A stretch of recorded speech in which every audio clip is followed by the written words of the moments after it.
اور ہم ہی نے تم کو ابتدا میں مٹی سے پیدا کیا، پھر تمہاری شکل و صورت بنائی، پھر فرشتوں کو حکم دیا کہ آدم کے آگے سجدہ کرو، تو سب نے سجدہ کیا لیکن ابلیس کہ وہ سجدہ کرنے والوں میں شامل نہ ہوا۔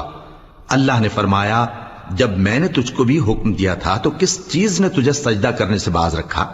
اس نے کہا کہ میں اس سے افضل ہوں، مجھے تو نے آگ سے پیدا کیا ہے اور اسے مٹی سے بنایا ہے۔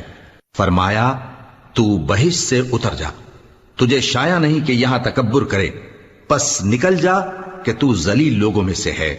اس نے کہا کہ مجھے اس دن تک مہلت عطا فرما جس دن لوگ قبروں سے اٹھائے جائیں گے۔ فرمایا اچھا، تجھ کو مہلت دی جاتی ہے۔ بولا کہ مجھے تو نے گمراہ کیا ہی ہے، میں بھی تیرے سیدھے رستے پر ان کو گمراہ کرنے کے لیے بیٹھوں گا، پھر ان کے آگے سے اور پیچھے سے اور دائیں سے اور بائیں سے غرض ہر طرف سے آؤں گا اور تو ان